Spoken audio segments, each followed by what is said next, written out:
इसमें कुछ इंपॉर्टेंट बात तुम्हें बताने वाली है कि electric field due to an infinitely long charge wire है ना, यह हम दोनों तरीके से डेरिवेशन करेंगे।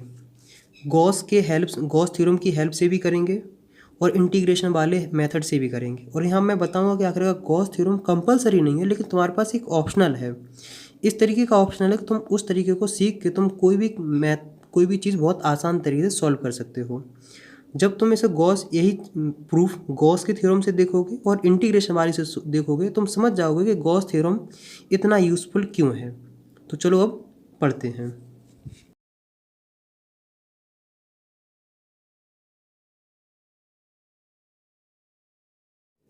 हेलो एवरीवन, मेरा नाम कृष्ण है और चलो महाभारत शुरू करते हैं। आज हम निकालने वाले electric field due to an infinitely long charge wire. इसको सॉल्व करने से इसकी वैल्यू निकालने के लिए दो मेथड होते हैं। एक गॉस थ्योरम या गॉस लॉ के हेल्प से निकाल सकते हो, एक सिंपल सा इंटीग्रेशन की हेल्प से भी निकाल सकते हो। धीमे धीमे हम सारे पॉइंट डिस्कस करेंगे, बताएंगे कि आखिर गॉस लॉ इतना आसान क्यों है। देखो, गॉस लॉ एक प्रकार का ऑप्शनल है। जितने प्रूफ गॉस लॉ से किए जाते हैं उसके दूसरे अलावा मतलब इंटीग्रेशन से भी करे जाते हैं, इंटीग्रेशन डिफरेंशिएशन की हेल्प से भी किए जा सकते हैं, लेकिन वो थोड़े कठिन हो जाते हैं। मैं दिखाऊंगा कि आखिर दोनों मेथड से दिखाऊंगा, तुम्हें गॉस वाला ज़्यादा आसान लगेगा। तो यहाँ सबसे पहले तुम्हें एक चीज़ याद रखनी है कि यहाँ इलेक्ट्रिक फील्ड निकालनी किसकी वजह से, infinitely long charge wire. Infinite मतलब होता है अनंत। वैसे अनंत नाम की कोई चीज़ इसमें तो फिजिक्स में तो ऐसे थोड़ी होती है कि मतलब इन्फिनाइट वायर कौन सा मतलब हुआ, कुछ नहीं हुआ ना। अगर कुछ ना कुछ वायर जो भी लेते हैं उसका कुछ ना कुछ लेंथ होती है, लेकिन इन्फिनाइट का मतलब क्यों आया, इसका क्या रोल है, वो हम बताएंगे।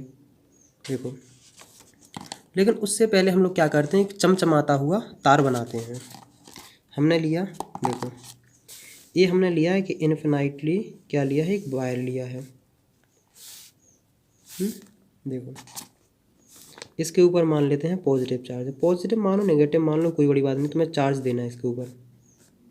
तुमने चार्ज दे दिया है। क्या दे दिया, तुमने दे दिया है चार्ज।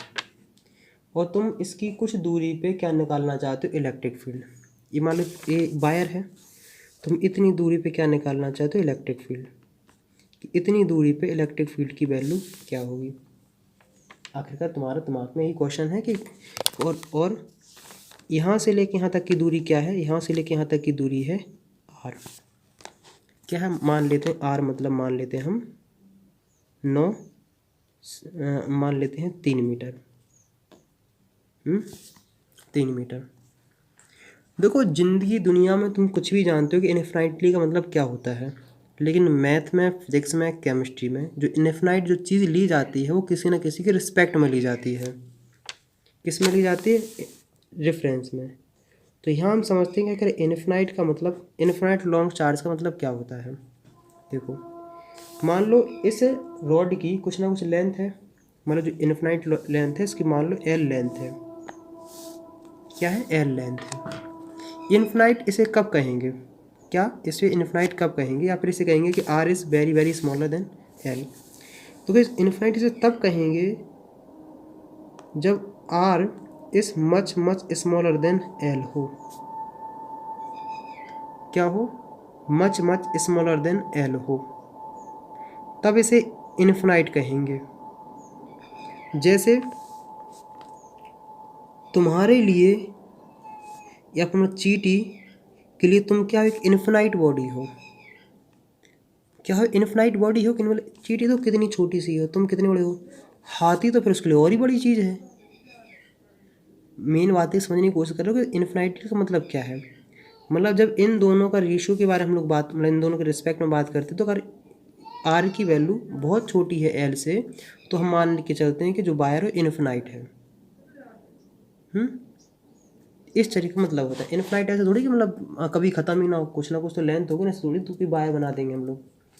हम लोगों ने इतना इन्फिनाइट का मतलब समझ लिया है। हम निकालना चाहते हैं कि ई पॉइंट पे निकालना चाहते हैं क्या, इलेक्ट्रिक फील्ड। तो गॉसियन सरफेस का कहने का मतलब जिस पॉइंट पे तुम इलेक्ट्रिक फील्ड निकालना चाहते हो, वहाँ से तुम क्या बना दो, एक सरफेस बना दो। मतलब इस पॉइंट से तुम्हें कुछ ना कुछ एक बनाना है क्लोज सरफेस, और उसी क्लोज्ड सरफेस को हम लोग क्या बोलते हैं, गॉसियन सरफेस। क्या बोलते हैं, गॉसियन सरफेस। जो गॉसियन सरफेस होते हैं वो 3D में होते हैं, 3D में होते हैं। इसका मतलब होता है कि स्फीयर होंगे, क्यूब होंगे, सिलेंडर होंगे, क्यूबाइड होंगे, कोन होंगे। अगर कोई सोच रहा है कि गॉसियन सरफेस या क्लोज सरफेस सर्कल होगा तो नहीं होगा, तुम्हें लगता है कि सर्कल है लेकिन नहीं होता है वो सर्कल। अब तुम्हारे दिमाग में क्या होगा कि आखिरकार इतने तुम्हारे पास सरफेस हैं, स्फीयर है, क्यूब है, सिलेंडर है, क्यूबाइड है, कोन है, आखिरकार तुम कौन सा इस्तेमाल करोगे। तो सरफेस लेना सबसे बड़ा दिमाग लगाने वाली बात होती है। क्यों होती है? क्योंकि सरफेस डिसाइड करता है कि तुम उस क्वेश्चन को कितना आसान और कितना कठिन बनाओगे। तुम कोई भी सर इस शेप ले सकते थे, लेकिन हम यहाँ लेंगे सिलेंडर को। अब तुम वो सिलेंडर ही क्यों लोगे? तो जो मैं पहले वीडियो बता रहा था बनाई है, उनको कर देखो तो बहुत अच्छे से क्लियर हो जाएगा। वहाँ मैंने पूरा साइंस, मैथमेटिकल, फिजिक्स के वे में बताया है। इतना जान लोगे, इस पर सिलेंडर लोगे तो कैलकुलेशन आसान होगी। अगर इसके अलावा तुम दूसरी कोई चीज़ लोगे तो कैलकुलेशन कठिन हो जाएंगी। तो हम लोगों ने क्या बनाया, हम लोगों ने एक इनफिनाइट क्या बना लिया, सिलेंडर बना लिया है।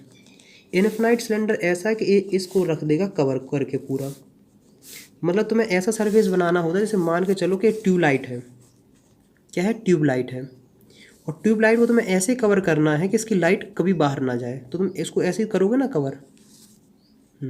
यहाँ से है, देखो मान के चलते कि यहाँ ऐसे लिया इसने कवर कर लिया, ये मतलब इसका सरफेस है, और इसको नीचे से भी हमने कवर कर लिया, इसका भी सरफेस है। तो एक चीज़ तुम्हें देखने को मिलेंगे आखिर यहाँ कितने सरफेस पॉसिबल हो रहे हैं। देखो, एक तो जो कर्व है, जैसे मान लो ये सरफेस है, एक जो कर्व होता है, एक ऐसा अपवर्ड होता है, एक ऐसा जस्ट पीछे होता है। तो कर्व को बोल देते हैं S1, ऊपर वाले को बोल देते हैं S2 और नीचे वाले को बोल देते हैं S3। तो मुझे उम्मीद है कि यहाँ तो तुम्हें काफ़ी हद तक समझ में आ गया होगा। अब देखो, बात करते हैं कि इलेक्ट्रिक फील्ड कैसे जा रही हैं, ऐसे जा रही हैं, कैसे जा रही हैं, ऐसे जा रही हैं, ऐसे जा रही हैं, ऐसे जा रही हैं। ये जो तुमने ऊपर जो सरफेस बनाया, ऐसे बनाया ना सिलेंडर एक, देखो, और इलेक्ट्रिक फील्ड जा रही है ऐसे। जो मान लो तुमने सरफेस बनाया ऐसे और इलेक्ट्रिक फील्ड जा रही है ऐसे, तो बताओ कि यहाँ का जो नॉर्मल बनेगा और इलेक्ट्रिक फील्ड है, इन दोनों के बीच में एंगल कितना होगा। तो कोई भी अंधा आदमी बता देगा कि 90 डिग्री होगा। थीटा की वैल्यू कितनी आ गई है, 90 डिग्री। ऐसी सेम टू सेम ऐसा है कि इलेक्ट्रिक फील्ड ऐसे जा रही हैं, ऐसे जा रही हैं, और यहाँ जो सरफेस है ये, इन दोनों में थीटा की वैल्यू कितनी है, तुम कहोगे इसमें दोनों में थीटा की वैल्यू है 90 डिग्री। हम लोगों ने क्या कहा है कि जो टोटल फ्लक्स होता है, जो क्यू नेट होगा, वो किस किसी वजह से होगा, सरफेस 1 की वजह से, सरफेस 2 की वजह से और सरफेस 3 की वजह से। तो हम लोगों ने इतना देख लिया है। देखो सरफेस 1 तो अभी देखते हैं कि इसकी तो अभी बाद में करेंगे बात। Q2 की वैल्यू क्या रखोगे, E/DA cos थीटा, और इसकी क्या रखोगे, E/DA cos थीटा। मुझे उम्मीद है कि यहाँ तक तुम्हें कोई भी दिक्कत देखने को नहीं मिल रही होगी। क्या हुई, कोई भी दिक्कत नहीं होगी। और इसको भी सॉल्व कर लेते हैं। तो इसका इंटीग्रेशन होगा E/DA cos थीटा। एक क्लोज सरफेस है S1, क्लोज सरफेस S2 और क्लोज सरफेस S3। देखो इतनी बात जान ली है। ये जो सरफेस है, ये रहा सरफेस, तो इसकी वजह से इलेक्ट्रिक फील्ड सब जगह बराबर बराबर बराबर बराबर आएगी कि नहीं।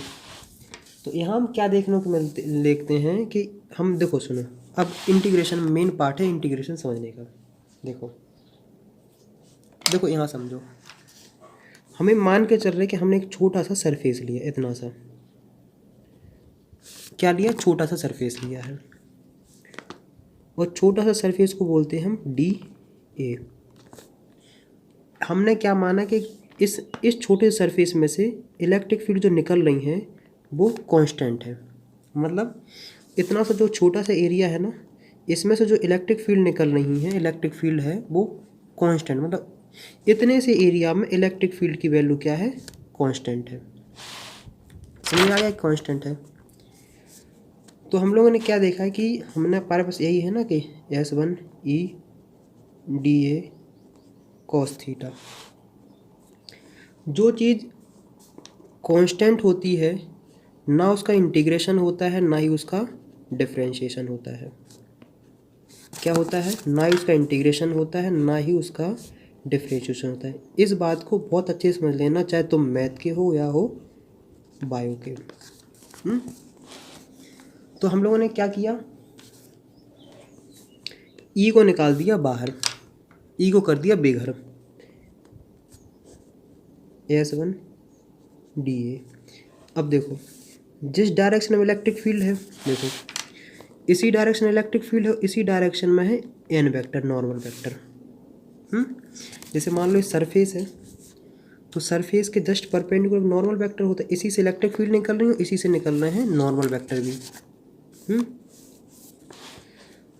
तो मतलब कॉस थीटा की वैल्यू कितनी हो गई, कॉस थीटा, देखो एन भी यहीं जा रहा है और ई भी यहीं जा रहा है, तो कॉस हो जाएगा 0 S2। कॉस 90 की वैल्यू क्या हो जाती है, तुम कहोगे डायरेक्ट 0, ये भी 0। अब मेन कहानी आ जाती है यहाँ, S1 dA, मतलब क्यू नेट की वैल्यू आ गई है इतनी। कितनी आ गई है? क्यू नेट की वैल्यू तुम्हें देखने को मिल रही है, वो आ रही है इतनी।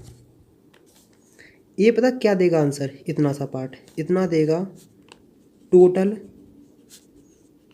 Surface area of S1। जो सिलेंडर होता है ना, ऐसा सिलेंडर ऐसे ही होता है कि नहीं, दो ऊपर सर्कल, एक ऊपर सर्कल होता है एक नीचे सर्कल होता है, जो ये होता है एक कर्व सरफेस होता है। तो अगर तुम्हें हल्का फुल्का सस्ता वाला भी कर्व सरफेस एरिया याद हो, किसका? सिलेंडर का। क्या हो? सिलेंडर का। तुम्हें क्या होता है सिलेंडर का? थोड़ा दिमाग लगाओ, सोचो कर्व सरफेस एरिया सिलेंडर का क्या होता है। तुम कहोगे भैया थोड़ा थोड़ा हल्का हल्का फुल्का फुल्का याद आ रहा है, तुम कहोगे भैया 2πr/L। क्या हो जाता है? 2πr/L। तो ई की वैल्यू क्या आ रही है, सॉरी क्यू नेट की वैल्यू क्या आ रही है, ई 2πr/L। तो क्यू नेट की वैल्यू क्या आ रही है, 2πr/L ई। आया समझ में कि नहीं? अब अपन को निकालना है इलेक्ट्रिक फील्ड की वैल्यू। देखो ये जो पहली क्वेश्चन निकाली, तो निकाली अपन ने जनरल सा, जो हमारे पास फ्लक्स का फॉर्मूला था। फ्लक्स का फॉर्मूला जनरल क्या होता है कि अगर किसी वेक्टर फील्ड को एरिया से मल्टीप्लाई कर दो तो उसे हम फ्लक्स बोलना स्टार्ट हो जाते हैं। लेकिन गॉस ने भी एक चमत्कार किया है, गॉस ने गूस बम देने वाला बढ़िया ऐसी चीज़ बताई थी कि फ्लक्स इक्वल टू होता है, वो होता है कि नेट चार्ज इंक्लोज्ड इन अ गॉसियन सरफेस अपॉन परमिटिविटी। ये दूसरा दिया था। तो इसका मतलब होगा क्यू नेट की वैल्यू क्या हो गई है, एप्सिलॉन नॉट। अब क्यू नेट की वैल्यू निकालनी है, तो मैं मेन दिक्कत है। क्या है मेन दिक्कत है? क्यू नेट की वैल्यू मतलब निकालनी है कि total charge on the wire. Q net पता क्या है? क्यू नेट है टोटल चार्ज ऑन वायर। अब यार टोटल चार्ज ऑन वायर तो हम लोग कैसे निकालें, लेकिन तुम्हें हल्का फुल्का थोड़ा सा याद हो तो वो तो सरफेस चार्ज डेंसिटी नाम सुना है कि नहीं? मतलब लैम्डा वैम्डा तो सुना होगा, यूनिफॉर्म लीनियर चार्ज डेंसिटी। देखो एक होता है लैम्डा, जिसे बोलते हैं uniform linear charge density. Uniform linear charge density ये कहता है कि लैम्डा जो होता है वो होता है charge upon length. Lambda equal to होता है चार्ज अपॉन लेंथ, मतलब एक प्रकार की क्या है, डेंसिटी है। ये बताती है कि कर के पर यूनिट लेंथ में कितना चार्ज एक्वायर्ड हो रहा है। जैसे मान लो तुम ऐसे समझते हो, जैसे मान लो तुम्हारे पास है ये 5 मीटर का एक वायर है, और इस पे हम मान लेते हैं कि 100 कूलाम इस पे चार्ज बिखरा हुआ है यूनिफॉर्म। क्या है? 100 कूलाम चार्ज बिखरा हुआ है यूनिफॉर्मली। तो अगर तुमसे यूनिफॉर्म करना होता है कि सब जगह चार्ज बराबर बराबर है। अगर तुमसे पूछे लैम्डा की वैल्यू कितनी होगी, तुम कहोगे 100/5, तो देखिए 20 मीटर पर कूलाम। 20 कूलाम पर मीटर। इसका मतलब होता है कि 20 कूलाम 1 मीटर में है। कितनी है? 20 कूलाम 1 मीटर में। इसका मतलब ये होता है, इस बात को थोड़ा अच्छे से समझ के रहना। जब इतना समझ लिया तो हम लोग बढ़ते हैं आगे। देखो, तो लैम्डा इक्वल टू क्या होता है? Charge upon length. तो चार्ज इक्वल टू क्या हो गया है? Lambda into L. कन्फर्म कि नहीं? वो तो इस मतलब फ्लक्स नेट की वैल्यू क्या हो जाएगी? Q net upon permittivity. Q net की वैल्यू क्या है तुम्हारे पास? तुम कहोगे लैम्डा एल एप्सिलॉन नॉट। ये दूसरी इक्वेशन। और पहली इक्वेशन तुम्हारे पास क्या है? तुम्हारे पास 2 पाई आर एल अपॉन ई। ये दूसरी इक्वेशन है। पहली इक्वेशन दूसरी इक्वेशन को कर दो इक्वेट। तो lambda L upon epsilon naught equal to 2 pi R L E. तो ई की वैल्यू आ रही है कितनी? Lambda L upon 2 pi R L epsilon naught. L से एल कैंसिल, तो lambda upon 2 pi R epsilon. तो ई की वैल्यू तुम्हें क्या देखने को मिल रही है कि आ रही है इतनी।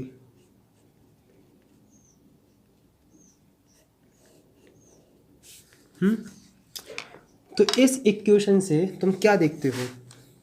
इस इक्वेशन से तुम्हें बहुत सारी चीज़ें देखने को मिलती हैं। क्या क्या देखने को मिलती हैं? कि ई की value inversely proportional to R पे है। ये आर पता क्या है? Distance from the charge wire. क्या है? Distance from the charge wire. देखो, जैसे ये था ना, यहाँ से लेके यहाँ तक की दूरी, वही आर है। लैम्डा क्या है? लैम्डा है यूनिफॉर्म लीनियर चार्ज डेंसिटी। तो इसका मतलब ये है कि अगर इन्वर्सली प्रोपोर्शनल का मतलब होता है कि अगर तुम आर की वैल्यू इंक्रीज करोगे तो ई की वैल्यू डिक्रीज हो जाएगी। क्या हो जाएगी? ई की वैल्यू हो जाएगी डिक्रीज। इसका मतलब जैसे मान लो अगर तुम्हारे पास पॉजिटिव चार्ज ए रहा है, ये रहा पॉजिटिव चार्ज, तो इसका मतलब है कि यहाँ मान लो 3 मीटर है, और ये मान लो ए आगरा है और ये भोपाल है। ये 3 मीटर है, ये 7 मीटर है। यहाँ इलेक्ट्रिक फील्ड की वैल्यू होगी ई ए और यहाँ होगी ई बी। अगर तुमसे पूछा जाए कि बताओ बेटा इलेक्ट्रिक फील्ड की वैल्यू कहाँ ज़्यादा होगी, तो मैं बिल्कुल याद रखना चाहिए कि ई की जगह ज़्यादा होगी ई बी से। मतलब इलेक्ट्रिक फील्ड की इंटेंसिटी यहाँ ज़्यादा होगी, यहाँ कम होगी। अगर मान के चलते हैं यहाँ इलेक्ट्रिक फील्ड की वैल्यू अगर हम निकालते हैं तो कैसे? जैसे मान लो ई इक्वल टू है, लैम्डा की वैल्यू हम मान लेते कितनी? 20 कूलाम पर मीटर। 20 है, और आर की वैल्यू हम मान लेते हैं कितनी? मान लेते हैं 9 मीटर। अब देखो निकालते हैं ई की वैल्यू निकालते हैं। नहीं, यहाँ तो सॉरी 3 है ना, 3 ही रखेंगे। तो लैम्डा की वैल्यू 20 2 पाई एप्सिलॉन आर। अब देखो दिमाग यहाँ लगाने वाली बात है, अपन को 1/4 पाई एप्सिलॉन नॉट की तो वैल्यू बहुत अच्छे से रटी होती है। अगर तुमसे कोई पूछे कि 2 पाई एप्सिलॉन नॉट, तो इसमें हमें दिक्कत आने लगती है, क्योंकि आखिरकार लोग कई बार बच्चे सोचेंगे सारी वैल्यू रखना पुट कर देते हैं, और यहीं क्वेश्चन हो जाता है गड़बड़। क्या हो जाता है? यहाँ हो जाता है क्वेश्चन गड़बड़। तुम्हें कुछ नहीं करना है कि ऊपर नीचे 2 से मल्टीप्लाई कर देना है, तो हो जाएगा 2/4 पाई एप्सिलॉन नॉट। यहाँ तक कोई दिक्कत? इसका मतलब है कि 1/2 पाई एप्सिलॉन नॉट को हम लोग 18 × 10 की पावर 9 लिख सकते हैं। मतलब 1/2 पाई एप्सिलॉन नॉट की वैल्यू क्या होती है? 18 × 10 की पावर 9।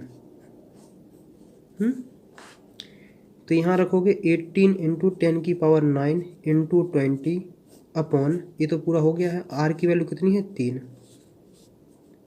6, 12 × 10 की पावर 9। इसका मतलब है कि अगर आगरा में 120 × 10 की पावर 9 इलेक्ट्रिक फील्ड की वैल्यू आ रही है तो भोपाल में इससे कम ही आएगी, याद रखना हर बार। क्यों? क्योंकि ई और आर में इनवर्सली प्रोपोर्शनल का रिलेशन है।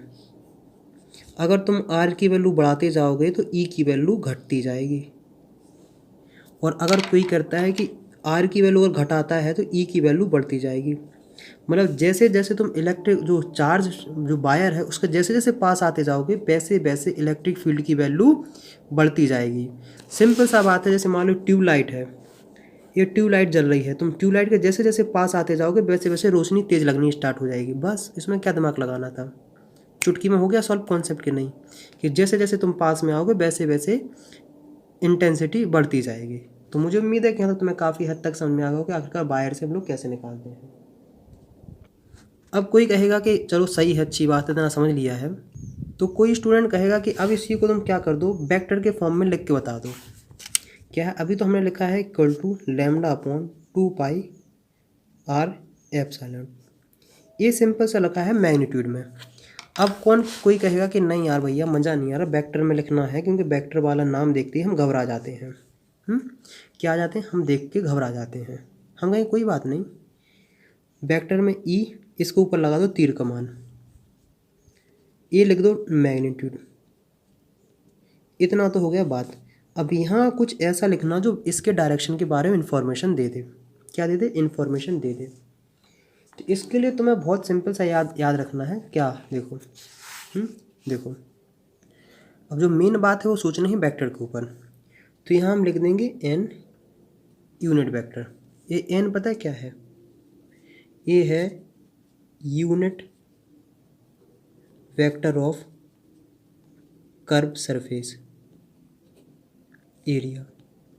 देखो ये जो कर्व सरफेस था ना, देखो ये पार्ट है, इस जो पार्ट है देखो ये रहा है, ये जो कर्व है इसका जो नॉर्मल आ रहा होगा ना यूनिट वेक्टर, जिस डायरेक्शन में इस कर्व का नॉर्मल वेक्टर है उसी डायरेक्शन में इलेक्ट्रिक फील्ड भी है। क्या है, जिस डायरेक्शन में कर्व का नॉर्मल वेक्टर आ रहा है उसी डायरेक्शन में इलेक्ट्रिक फील्ड है। तो हम क्या कह सकते हैं कि जो डायरेक्शन यूनिट वेक्टर है कर्व का, जो डायरेक्शन यूनिट वेक्टर है कर्व का, वही डायरेक्शन किसका है, इलेक्ट्रिक फील्ड का। तो ये रहा, हमने डायरेक्शन भी लिख दिया है। तो मुझे उम्मीद है कि यहाँ पर तुम्हें काफ़ी हद तक समझ में आ गया होगा कि आखिरकार किस तरीके से हमें सॉल्व करना और क्या करना है। अब मैंने क्या कहा था, तुमसे कहा था कि गॉस लॉ एक ऑप्शनल है। इसी थ्योरम को, मतलब इसी चीज़ को प्रूफ कराते हम इंटीग्रेशन की हेल्प से। क्या कराते, इंटीग्रेशन की हेल्प से। तब तुम्हें समझ में आएगा क्या क्या यही चीज़ इंटीग्रेशन करने में कितना कठिन और कितना दर्द होता है, मतलब रूह काँप जाती है। आधे लोगों को तो इंटीग्रेशन समझ में नहीं आता कि चल क्या रहा है, रियल कहानी क्या है। तो मुझे बताना कि तुम्हें कौन सा वाला आसान ज़्यादा लगा है। देखो हम आ जाते हैं दूसरे तरीके पे भी। जैसे मान के चलो कि ये इलेक्ट्रिक फील्ड है, मतलब एक वायर है। क्या है, सिंपल सा एक वायर है। और हम इतनी दूरी पे क्या निकालना चाहते हैं, इलेक्ट्रिक फील्ड। क्या निकालना चाहते हैं, इतनी दूरी पे निकालना चाहते हैं इलेक्ट्रिक फील्ड। यहाँ से लेके यहाँ तक की दूरी हम मान लेते हैं बाई।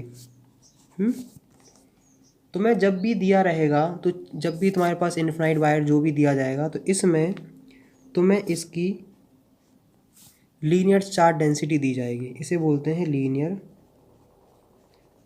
Charge density. क्या बोलते हैं, linear charge density, uniform linear charge density. इसका फॉर्मूला होता है चार्ज अपॉन लेंथ।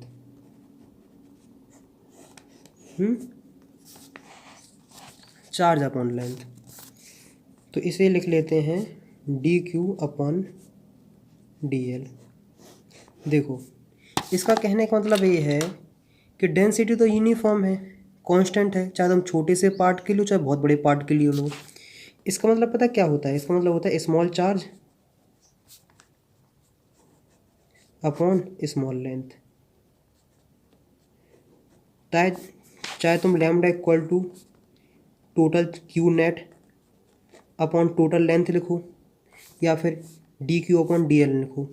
लैम्डा की वैल्यू तुम्हें दोनों जगह सेम ही देखने को मिलेगी। क्या मिलेगी? सेम देखने को मिलेगी। तो हमने कहा इतना सा है, तो आखिरकार हमने क्या देखा है कि डी क्यू इक्वल टू हो जाता है लैम्डा डी एल।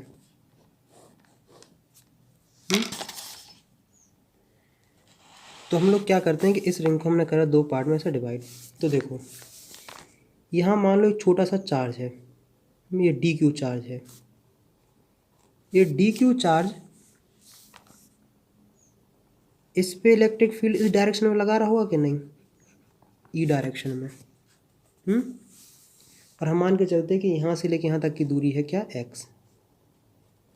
तो हम अगर तुमसे पूछे जाएं कि इसकी वजह से यहाँ इलेक्ट्रिक फील्ड कितनी होगी, तुम कहोगे इसकी वजह से होगी है कि इलेक्ट्रिक फील्ड की वैल्यू हो जाएगी 1/4πε0 डी क्यू अपॉन यहाँ से लेके यहाँ तक की दूरी हमने मान ली आर, तुम कहोगे r²। कन्फर्म? बोलो हाँ या ना। ऐसे इस चार्ज की वजह से भी यहाँ होगी, ऐसे इस चार्ज की वजह से होगी, मतलब डी ये छोटी सी इलेक्ट्रिक फील्ड है इसकी वजह से। तो ऐसा तुम पूरा इंटीग्रेशन करने के आ जाओगे। देखो ऐसी सेम टू सेम इसके लिए भी ऐसी होगी कि नहीं? यहाँ से लेके यहाँ तक की दूरी हम एक्स मान लेते हैं, तो इसकी वजह से ई होगी। और हमने कहा था कि आखिरकार तुम्हें इस जगह निकालना है ई नेट की वैल्यू। और हम जानते हैं कि वेक्टर इलेक्ट्रिक फील्ड क्या है? एक वेक्टर क्वांटिटी है। क्या एक वेक्टर क्वांटिटी है? तो ई नेट की जो वैल्यू आएगी वो हो जाएगी √E(x² प्लस E(y)²। या फिर समझ सकते हैं electric field in horizontal, electric field in vertical. तो अब तुम क्या करना स्टार्ट कर दो, एक कंपोनेंट बनाना स्टार्ट कर दो, ऐसे ऐसे। क्या कर दो, इस तरीके से कंपोनेंट बनाना स्टार्ट कर दो। अब जो मेन बात है वो है एंगल डिसाइड करने की। हम मान के चलते हैं कि यहाँ से लेके यहाँ तो जो ए बन रहा है एंगल बन रहा है थीटा। ये थीटा तो ए भी थीटा, क्योंकि वर्टिकल अपोजिट एंगल। क्या है? Vertical opposite angle. मान लो तुम यहाँ खड़े हो ना, यहाँ से तुमने आँख घुमा के यहाँ देखी है, यहाँ खड़ी है महबूबा। कौन खड़ी है? महबूबा। तुमने कहा महबूबा तुम ज़मीन से बनने का इतने का एंगल है। कन्फर्म है? तो हमने कहा जहाँ से थीटा चिपक के जाता है वहाँ जाता है कॉस थीटा, तो ये हो जाएगा DE कॉस थीटा। ऐसे इसकी वजह से भी होगा DE कॉस थीटा, यहाँ आ जाएगा साइन वाले DE sine theta, DE sine theta. तो ये इतना याद रखो कि E भी जो है वो हो जाएगी 0, क्योंकि जितने कंपोनेंट इस साइड होंगे उतने ही कंपोनेंट इस साइड भी होंगे और बराबर मैग्नीट्यूड के होंगे। तो जब दो वेक्टर अपोजिट डायरेक्शन में हो बराबर मैग्नीट्यूड को, आंसर हो जाता है 0। तो इसका मतलब जो ई नेट की वैल्यू जो आ रही है वो आ रही है सिर्फ किसकी वजह से? हॉरिजॉन्टल की वजह से। तो ई नेट की वैल्यू आ रही है कितनी? EH बस। और DE हॉरिजॉन्टल क्या हो जाएगा? 1/4πε0 DQ upon r² cos theta. आधे लोगों ने दम तोड़ दिया होगा, मैदान छोड़ दिया होगा, कहेंगे मैं अब नहीं आ रहा, बहुत हो गया है, इससे आगे नहीं कर पाऊँगा अब मैं। कोई बात नहीं, ये रहा छोटा सा पार्ट। क्या रहा? छोटा सा पार्ट। क्योंकि हम मान के चल रहे हैं ना कि यहाँ इतना जो चार्ज है dx जो डिस्टेंस है, इतना dx डिस्टेंस है, इसमें क्या है? छोटा सा चार्ज है। और वहाँ मान के चलते हैं कि हाँ जो चार्ज है यूनिफॉर्म है। तो मुझे उम्मीद है कि ना तुम्हें काफ़ी हद तक समझ में आ गया होगा कि आखिरकार हमें किस तरीके से सॉल्व करना है। तो हम इसी को लिख लेते हैं DQ इक्वल टू हो जाएगा लैम्डा DX। तो DEH इक्वल टू 1/4πε0। अब देखो DQ की वैल्यू हम रख सकते हैं ना कि लैम्डा DX। यहाँ तक तो आराम से लिख सकते हो। और r² कॉस थीटा। अब हम क्या करेंगे, छोटे से लेकर बड़े तक ज़्यादा इंटीग्रेशन कर देते हैं। DEH integration 1/4πε0 lambda DX r² cos theta. एक चीज़ जान लो कि देखो ए वाई है, ए एक्स है और ए आर है, तो आर स्क्वायर इक्वल टू हो जाएगा X square plus Y square. Simple सा पाइथागोरस थ्योरम, हमने सिंपल सी पाइथागोरस थ्योरम यूज़ करी और निकाल दिया। क्योंकि सबसे पहले आखिरकार हमें देखना है इस तरीके से lambda D X X square plus Y square cos theta. अब इस इक्वेशन को ऑब्जर्व करना स्टार्ट करो, इतनी सी बात करना स्टार्ट करो। इस इक्वेशन को ऑब्जर्व करना स्टार्ट करो कि बताओ इसमें से कौन कौन सी चीज़ वेरिएबल है और कौन कौन सी चीज़ कांस्टेंट है। तो यहाँ एक कॉलम बनाओ जहाँ लिखो वेरिएबल और एक जहाँ लिखो कांस्टेंट। देखो वेरिएबल में बताऊँ तुम्हारे पास क्या क्या है। सबसे पहले जानो कांस्टेंट क्या, कांस्टेंट जान जाओगे वेरिएबल निकालना। कांस्टेंट क्या है, इतना सा पार्ट कांस्टेंट है, मतलब 4 भी कांस्टेंट है, पाई भी कांस्टेंट है, एप्सिलॉन। तो 1/4 पाई एप्सिलॉन कांस्टेंट है। Lambda uniform linear charge density भी कांस्टेंट है। अब किसी के दिमाग में आ रहा होगा कि भैया ये बताओ ये एक्स स्क्वायर और वाई स्क्वायर कांस्टेंट होगा कि नहीं होगा। तो मैं कहूँगा इतनी कोई बड़ी बात नहीं है, तुम पता लगाओ ना कि क्या कांस्टेंट है या नहीं है। क्या आखिरकार तुम खुद पता लगाओ कि इसमें चीज़ कांस्टेंट है या नहीं है। तो देखो इस तरीके से दिखते हैं।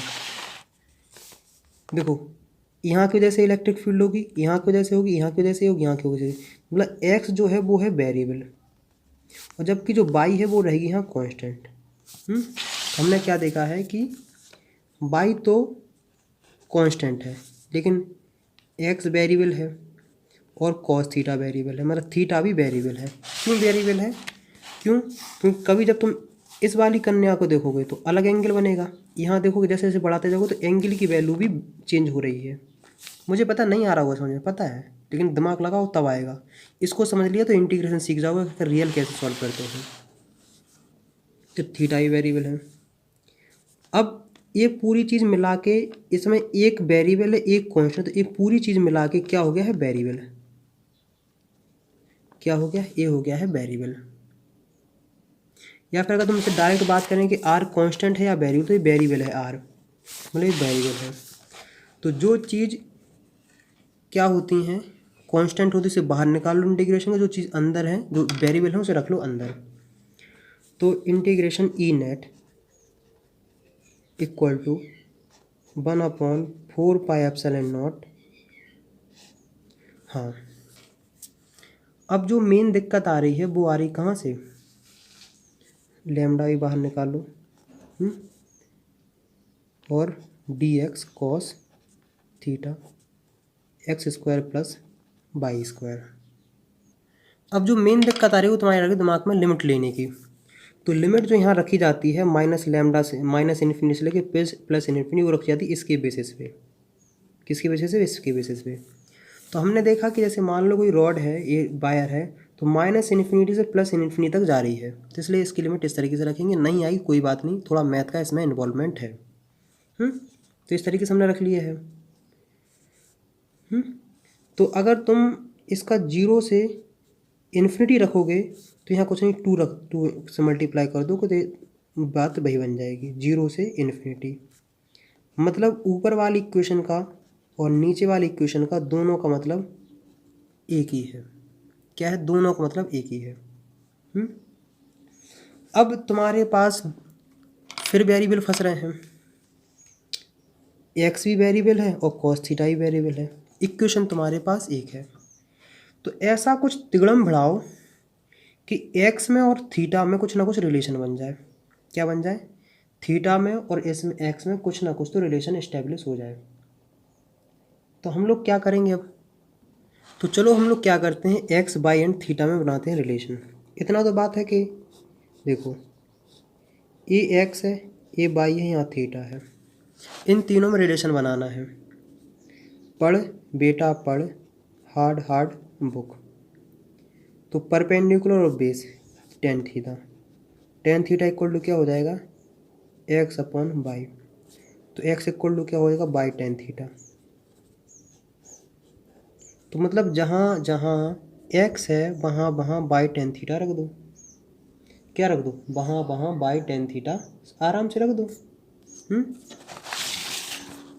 तो देखो 2 lambda upon 4 pi epsilon naught, 0 से इन्फिनिटी dx cos थीटा और by square tan square theta plus Y square. हम इस dx को भी तो करेंगे, घबरा नहीं, कैसे करेंगे वो बताएंगे। तो हमने क्या देखा, x equal to Y tan theta. तो इसे क्या करो, dx अपॉन डे थीटा कर दो। क्या कर दो, dx अपॉन डी थीटा।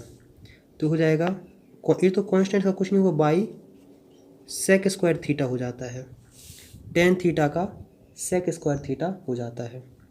तो dx इक्वल टू क्या हो जाएगा, वाई सेक स्क्वायर थीटा और डी थीटा। तो जहाँ dx लिखा है वहाँ जाके ये वाली वैल्यू तुम पुट कर दो, 2 लैम्डा 4 पाई एप्सिलॉन नॉट 0 से हाँ, जैसे ही तुम ये सब dx को चेंज करोगे ना, तुम्हें लिमिट भी चेंज करनी पड़ेगी। क्या करनी पड़ेगी, लिमिट चेंज। तो लिमिट चेंज करने के लिए तुम्हें इस तरीके से देखना है कि x इक्वल टू जहाँ 0 था इस इक्वेशन में रखना स्टार्ट करो। x इक्वल टू 0 है, 0 equal two by ten theta. तो टेन थीटा इक्वल टू क्या हो जाएगा, 0। थीटा इक्वल टू की वैल्यू आ जाती है 0। इसका मतलब हो जाएगा यहाँ लिमिट हो जाएगी 0। फिर हमें क्या रखना है, यहाँ इन्फिनिटी था तो हम कहेंगे infinity equal two by tan theta. Confirm.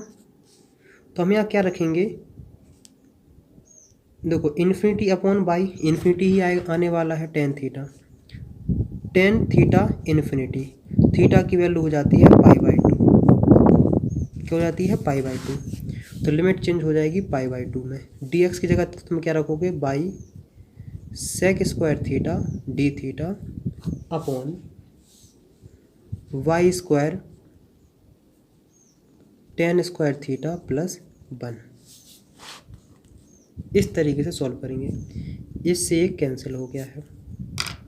हमने क्या देखा है, 2 पाई 4 पाई एप्सिलॉन नॉट 0 से pi by 2 sec square theta D theta. देखो बाई तो कांस्टेंट था, हमने कहा था बाई को निकाल सकते हैं बाहर, तो बाहर निकालेंगे by ten square theta plus 1। अगर तुम्हें हल्की फुल्की सस्ती वाली टेन स्क्वायर थीटा प्लस 1 की अगर याद हो तो होती सेक स्क्वायर थीटा। क्या होती है, सेक स्क्वायर थीटा। अगर तुम्हें हल्का फुल्का मैथ याद हो तो इसका इसकी जगह पूरा रख दो सेक स्क्वायर थीटा। तो 2, ये 2 लैम्डा है, 2 lambda 4 pi epsilon naught by 0 से pi by 2 sec square theta D theta cancel out. तो 2 lambda 4 pi epsilon naught by 0 से पाई बाई 2 डी थीटा। अब सिंपल सा इंटीग्रेशन करना है, 2 lambda 4 pi epsilon naught by, पहले upper limit रखते हैं पाई बाई 2, फिर लगते हैं लोअर लिमिट, तो हो जाता है पूरा आंसर। तो मुझे उम्मीद है कि यहाँ तक तुम्हें काफ़ी हद तक समझ में आ गया होगा किस तरीके से सॉल्व करना है। हाँ, थोड़ा एक मिस्टेक हो गई है कि जब हमने dx लिखा तो यहाँ एक cos थीटा भी आएगा, तो इस साथ में cos थीटा भी चलेगा। तो यहाँ ये पूरा कैंसिल आउट होने के बाद हो जाएगा cos थीटा, यहाँ cos थीटा भी होगा। तो यहाँ देखो तुम्हारे पास क्या रखा, ये रहा है 4 pi epsilon naught by cos theta D theta 0 से पाई बाई 2। cos थीटा का इंटीग्रेशन होता है माइनस साइन थीटा। जो हमने इतना लिख लिया है तो एक चीज़ और बता दूं कि जो cos थीटा का इंटीग्रेशन होता है वो होता है साइन थीटा। क्या होता है, साइन थीटा 0 से पाई बाई 2। पहले अपर लिमिट रखो 2 pi 4 pi epsilon naught by sine pi by 2 minus sine 0। फिर लोअर लिमिट, इसकी वैल्यू हो जाती है 0 और साइन पाई बाई 2 की वैल्यू कितनी होती है 1।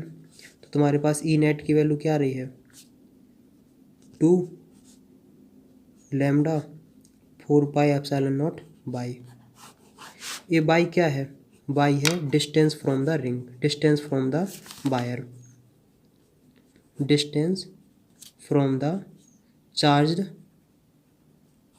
वायर। तो हमने यहाँ क्या चीज़ देख ली है, चाहे तुम गॉस की थ्योरम से करो या इससे करो, दोनों का आंसर सेम आने वाला, और इसमें तुम्हारे पसीने छूट गए होंगे। क्या छूट गए होंगे? इसमें तुम्हारे पसीने छूट गए होंगे। अगर क्या बनाना है तुम्हें, ग्राफ बनाना है। क्या बनाना है? अगर तुम्हें क्या देखना है, ग्राफ। ई नेट में एंड बाई में अगर तुम ग्राफ बनाना चाहते हो, अगर रिलेशन हो इस तरीके का, क्या इस तरीके का अगर रिलेशन हो तो ग्राफ बनता है ऐसा। इसका मतलब ये है कि जैसे जैसे बाई की वैल्यू बढ़ेगी, देखो जैसे जैसे बाई की वैल्यू बढ़ती जा रही है ना, देखो ऐसे बढ़ती जा रही है, वैसे वैसे देखो ई की वैल्यू घटती जा रही है, तो ई की वैल्यू घटती जाएगी। इसका मतलब होता है ये। तो मुझे उम्मीद है कि यहाँ तक तुम्हें काफ़ी हद तक समझ में आ गया होगा। मैं भी जानता हूँ कि ये काफ़ी कठिन और काफ़ी दर्ददायक था। बहुत कम ही लोगों को समझ में आता है इंटीग्रेशन की हेल्प से, ज़्यादातर लोग इसे रटते हैं, लेकिन मैंने से पूरी कोशिश करी कि तुम्हें इस तरीके को फील हो, समझ में आए। तो नेक्स्ट वीडियो में मिलते हैं नेक्स्ट टॉपिक के साथ, तब तक बाय बाय। जानने से पहले क्या करते हैं, एक क्वेश्चन कराए देते हैं। क्या कराए देते हैं? क्वेश्चन कराए देते हैं। जैसे मान लो तुम्हारे पास से क्या है, एक वायर है और इसका लैम्डा की वैल्यू हमने मान ली है कितनी, 10 coulomb per metre. 10 coulomb per metre. और हम ये मान के चलते हैं कि यहाँ से लेके यहाँ तक की दूरी जो है वो कितनी है, 9 मीटर। यहाँ रखा एक चार्ज, इसका वैल्यू हो जाती है 5 कूलम।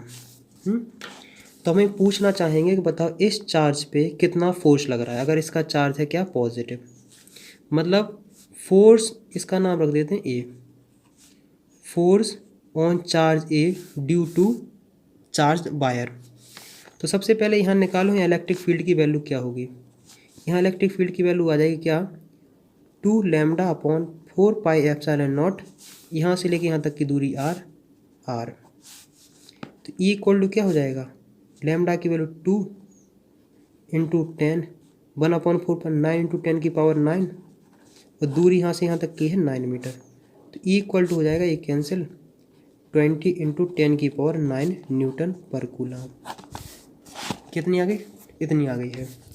इस पे फोर्स कितना लगेगा, तो एफ की वैल्यू होती है ई क्यू, तो एफ इक्वल टू हो जाएगा 20 इंटू 10 की पावर 9 इंटू 5, 100 इंटू 10 की पावर 9 न्यूटन। तो इसका मतलब ये है कि यहाँ जो ये चार्ज रखा हुआ है, इस चार्ज को 100 इंटू 10 की पावर 9, 1 2 3 4 5 6 7 8 9 10 11 न्यूटन, मतलब इस चार्ज पे इतना फोर्स लग रहा है, इतने फोर्स से धक्का मारा जा रहा है। सोचो कितना मैग्नीट्यूड है।